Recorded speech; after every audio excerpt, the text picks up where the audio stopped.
kita telah bersetuju tadi menubuhkan satu jawatan kuasa bertindak yang dipanggil Jawatan Kuasa Bertindak Selamatkan KPF yang dipengusikan oleh Saudara Nasai Ismail.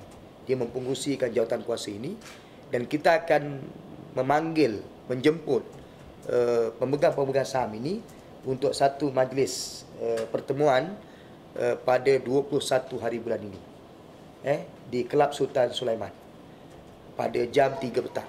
Kita panggil, kita akan terangkan kedudukan terkini dalam saya fikir dalam konspirasi jahat ini kita akan terangkan dan kita harap kita dapat secara konsensusnya satu keputusan bagi menangani isu KPF ini.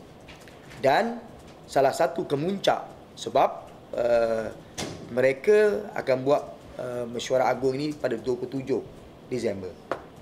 Kita akan buat pertemuan 21 dan kita akan gerakkan majlis-majlis penerangan kita yang akan diketuai oleh Tuan Haji Mat Said Jonet. Tuan Haji Mat Said ni akan turun ke ground dalam siri-siri penerangan yang akan dikendalikan oleh Saudara Arif Faizul. Arif Faizul akan mengendalikan siri-siri penerangan di peringkat Felda-Felda di seluruh 317 tanah rancangan Felda untuk menerangkan perkembangan terkini yang bagi saya sangat berbahaya kepada masa depan, bukan saja masa depan KPF tapi masa depan Felda pada keseluruhannya. Dan kemuncak kepada keadaan yang kritikal, kita akan membuat satu himpunan besar-besaran. Himpunan besar-besaran yang kita matlamat himpunan ini secara berpakejnya. Pertama, isu keadaan saham Felda Global Venture yang kritikal. Tujuan himpunan ini kedudukan saham yang semakin teruk. Kedua, kejatuhan harga komoditi yang gagal ditangani. Ketiga, pembabitan genting berhad dalam saham Felda Global Venture. Keempat, penjualan minyak sawit Felda kepada syarikat Yahudi. Ini kita, dan yang terkininya nasib KPF, kita masukkan dalam satu package yang menjadi sebab kenapa kita nak berhimpun pada 28 hari bulan Disember ini. 28 hari bulan Disember, selepas sembahyang Jumaat di Masjid UTM Jalan Semarang. Tempat hari itulah tempat yang 23 hari bulan hari itu yang kita berarak tu.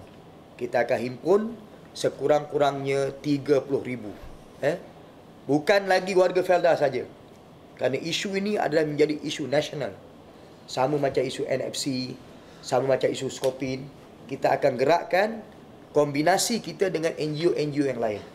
Termasuk NGO Anti-Linus, Solidariti Hijau, Bersih, yang kita akan gabungkan seluruh NGO ini.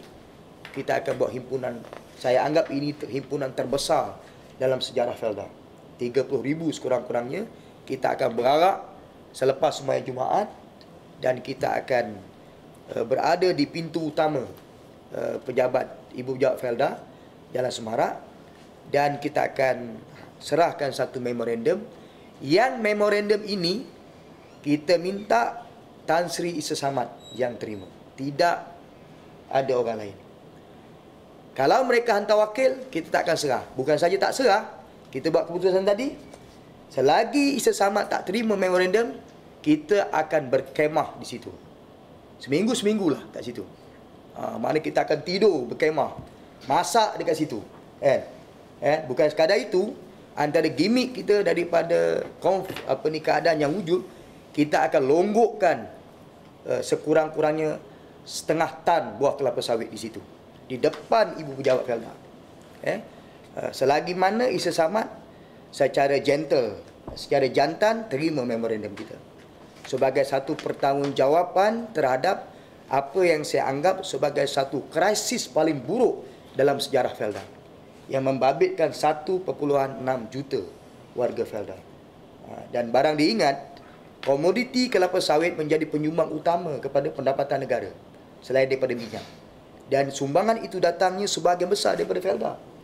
Jadi apa yang berlaku kepada Felda akan memberi kesan yang sangat buruk kepada ekonomi negara kita. Berapa bilion datang daripada Felda saja, kan? Jadi jangan anggap isu ini isu yang kecil. Dan saya dapat tahu isu Felda Global Venture ini dilarang daripada disebut dalam Perhimpunan Agung UMNO, dalam taklimat Presiden UMNO kepada perwakilan. Antara isu sensitif selain daripada NFC, selain daripada Skopin, adalah isu Felda Global Venture. Jadi maknanya ini keputusan daripada mesyuarat anak tadi pagi yang saya sebut dalam sidang media pada pagi ini. Dan sekali lagi saya nak bagi amaran bahawa ini antara tindakan yang paling agresif yang terpaksa kami ambil untuk menyelamatkan Felda. Sebab kita membaca sejarah runtuhnya Bank Bumiputera, runtuhnya kedua-dua koperasi MCA dan MIC, yang runtuh bila campur tangan politik daripada pemimpin kanan MCA dan MIC yang membawa kepada keruntuhan koperasi mereka. Kita tak mahu benteng terakhir orang Melayu Felda ini akan runtuh, kan? Runtuh sebab di sini ada 97% orang Melayu. Maknanya runtuh KPF, maka akan runtuhlah satu lagi orang kata aset terpenting orang Melayu yang diasaskan oleh Tun Abdul Razak, iaitu bapa kepada Perdana Menteri pada menteri sekarang. Maknanya selagi mana Isa Samad tidak menerima memorandum kita, saya nak istiharkan kali ini perang terbuka kita, dan kita akan berkemah di situ sampai berapa hari lah, selagi mana Isa Samad tidak ambil memorandum kita sebagai satu proses pertanggungjawaban daripada pihak kerajaan.